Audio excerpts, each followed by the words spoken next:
Hi, I'm Sterling Edwards. Thank you for joining me today. I'd like to take a few minutes and show you my approach for painting trees.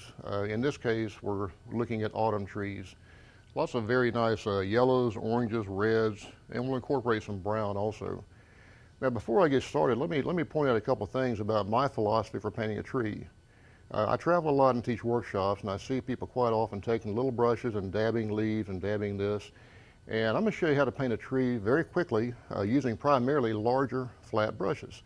Now in doing this, this frees you up as an artist. It gives you much more movement, much more expressive brush work. And instead of the piece looking overworked, it looks very fresh and very loose. Now before I start the demonstration, let's take a look at some of the materials we're going to use for this. The paper I'm using is a piece of, this is Fabriano 140-pound Artistico cold pressed paper.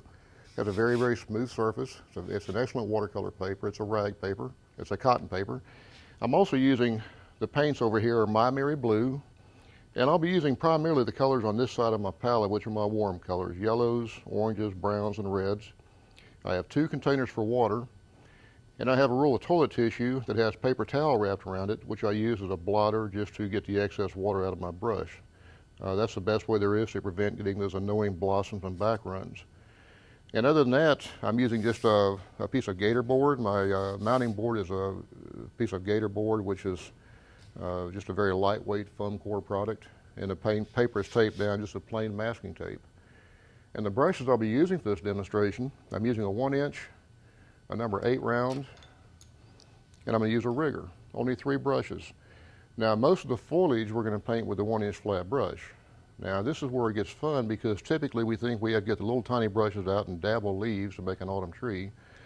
But we're going to use the 1-inch flat brush just to go in there and kind of scumble some shapes, and we're also going to charge some colors. So when I say charge colors, what I'm talking about is once you have a wet shape, while that shape is wet, drop another wet color into it and let watercolor do its magical thing, which it will do. The colors will fuse and get these beautiful secondary colors and even third colors as the colors mingle on their own. It's a very fun way to paint, and I think you'll enjoy this demonstration because it might loosen you up a little bit, which is the biggest request I get at workshops. People say, please help me loosen up, I paint too tight. Well, let's do a loose autumn tree. I'm starting out on dry paper. What I'm going to do first, if you've gone to my palette, is we're going to just mix up a nice mix of some Indian yellow. Now, mix quite a bit. Make sure you've got a nice watery pool of color. You don't want to run out in the middle of your painting and have to stop and mix more. I'm also going to mix some orange lake. It's a very, very nice, clean, transparent orange. And again, I'm mixing quite a bit. And I'm also going to mix some permanent red deep. So I've got 3 colors, all very warm, yellow, orange, and red.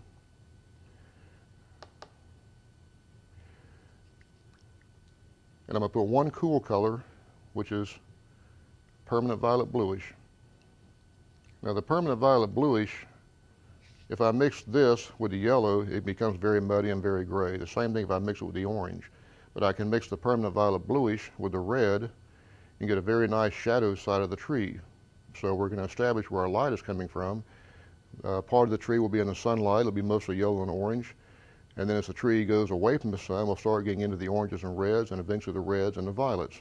So it gives you a nice 3-dimensional look on the tree. So let's start with the Indian yellow. Let's go back to paper and see if we can't just start scumbling in what it looks like to paint the outside shape of the tree. Now I'm holding the brush. If you can see the brush, it's almost parallel to the paper.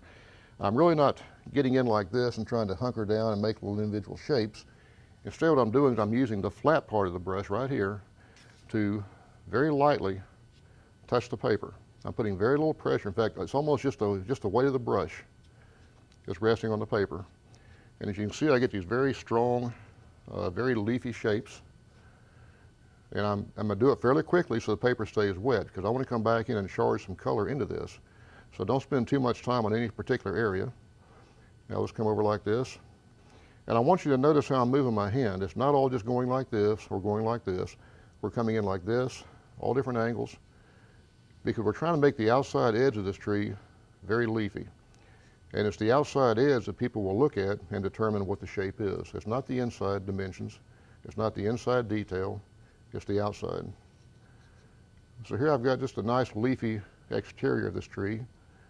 Now while that's wet, let's come into some of the orange lake and start working. The sunlight is coming in like this. In fact, let's just have a little arrow telling us where the sunlight is coming from.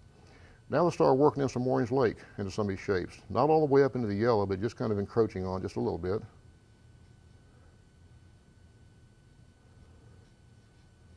And again, I'm just barely pressing down that brush. Now I'm going to come into some of the red. This is the permanent red deep. And I'm going to go right into that orange while it's still wet. And I can drop a little bit over here just to keep the color kind of moving throughout the shapes. And I'm thinking to myself as I do this, I don't want this tree to look like a lollipop. I don't want it to be just perfectly round. I'm trying to give this thing some nice, interesting shapes, some interesting outside edges. But always remember, whether you're painting a tree or anything else, it's that outside edge that people will interpret. That's what tells people what you're painting. It's not all the little things you put in the middle. Now let's move down to the violet.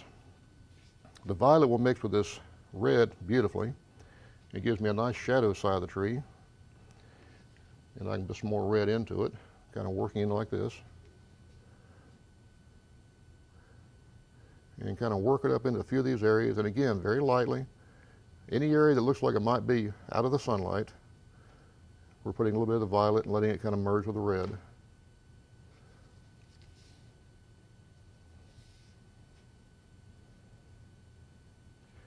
And you can see how leafy looking this tree is now. These colors really stand out, especially on this white paper.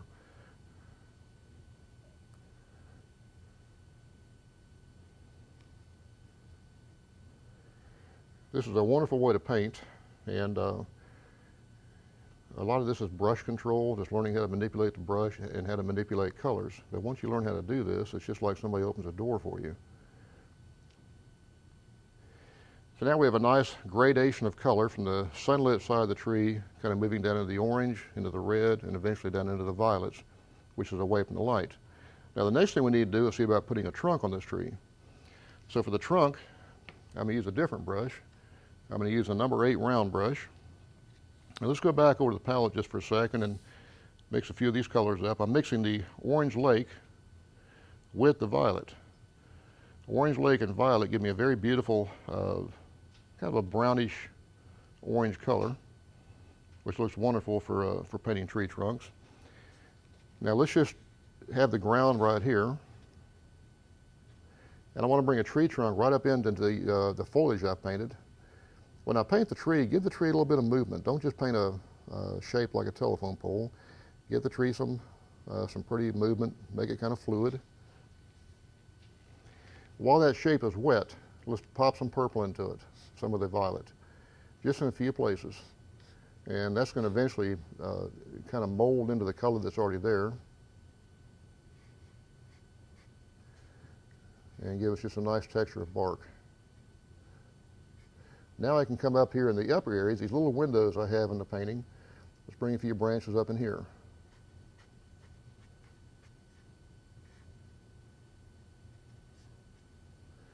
It's a very, very easy way to paint a tree, and it's a very, very convincing way to paint a tree, because people will look at this and they will see all the small branches kind of weaving through the open windows of the tree.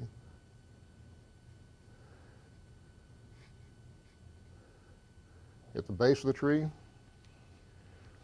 we can paint a little bit of grass by taking the same brush. Now, if the light's coming in like this, we're getting some shadow up underneath that tree. Let's just put a little shadow kind of extending out. And I'm taking I'm taking the number 8 round brush, and I'm scumbling in some grass. I'm laying the brush parallel to the paper, and just very lightly kind of pulling up on the grass.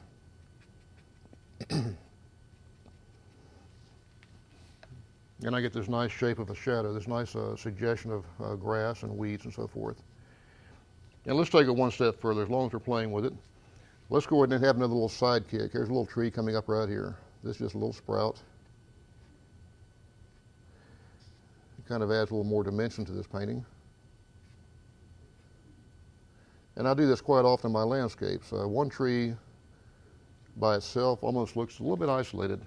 If you put a little small sprout sticking up beside it, suddenly it almost has a much more pleasing appearance. It's more compositionally interesting.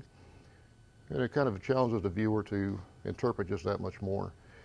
Watercolor painting, as with most painting, now I'm also an oil painter, and I'm also an acrylic painter. And I learned a long time ago, if you leave something to the imagination, it works wonders. People love to use their mind. They love to fill in the blanks.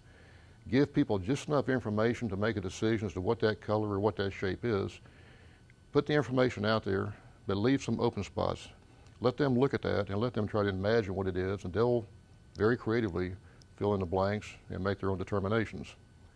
This is a very simple way to paint a tree. Now, if you want to do the same tree as a spring tree, for example, just change the colors. You can start out with the Indian yellows and start working some blues and some greens into it, and then down towards the bottom, go with a darker blue, which will give you the shadow side of the tree.